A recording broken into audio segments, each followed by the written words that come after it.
We're here at the SAIL 2010 in Amsterdam, and I'm talking to David French.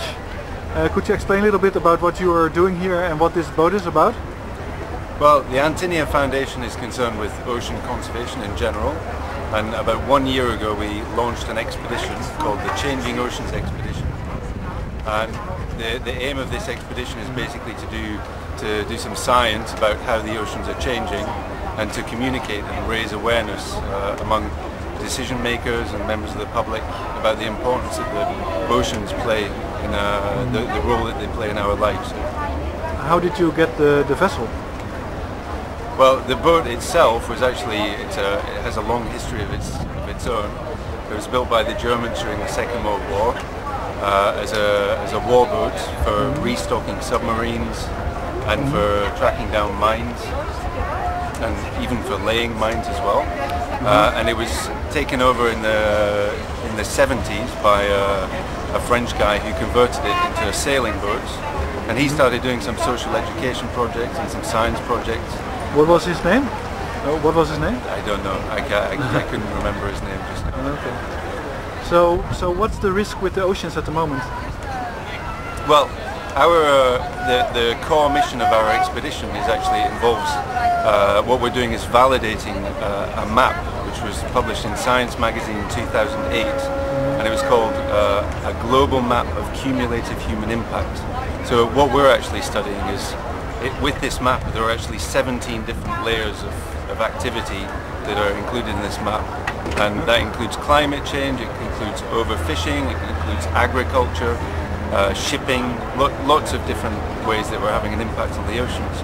And what we're doing is looking at the combined effects of these different activities. Okay. And what do you think is the prognosis or the diagnosis? Well, it varies from one place to another, and this is something that we can see in the map. So in some areas it's going to be overfishing, in some areas it's going to be climate change is going to be the heaviest impact. Overall, at this point in time, we can say that climate change is probably the most significant influence or impact that we're having on the oceans.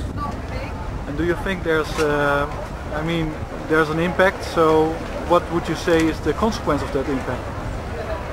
Well, through climate change we have different problems. We have warming of the water, which has a negative impact on the ecosystems that are there.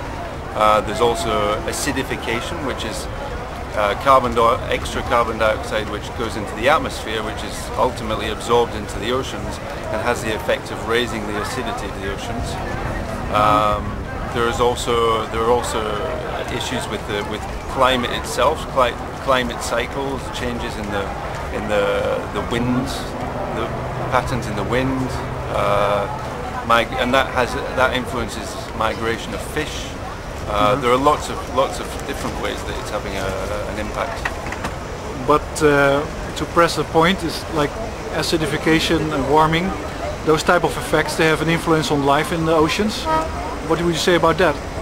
Well, when we talk about acidification, one of the things that we're discovering is how fragile coral reef ecosystems are. Coral reef ecosystems represent about 25% of the ocean ecosystem, and they're extremely sensitive to changes in acidity. That's one very significant area. So what's the long-term prognosis for coral reefs? I would prefer not to make a comment on that. I'm not a scientist myself. I'd rather leave that to the scientists. So another important part of the Changing Oceans expedition is that we take on board lots of volunteers from lots of different walks of life. During our scientific missions we can host amateur divers, up to 3 or 4 amateur divers per scientific mission, who join our team of 3 to 4 scientists and Antinea representatives on board. These divers may be amateur divers who've dived 40 or 50 times. We have a basic minimum, but they don't have to be technical divers. It's very, very basic diving, and they spend half a day maybe training with us, and then they take part in a 2-week research mission. We're going to be visiting between 40 and 50 sites around the world over the coming 9 years. You have a website? Yes, the website is www.changingoceans.org. Another thing to mention also is that it's a beautiful sailing boat, and yes. When we're travelling between missions we also take people on board to take part in life on board the boat as a team member, helping to put up the sails, helping to do the maintenance of the boat, cooking, etc., etc. So it's a big communal adventure basically.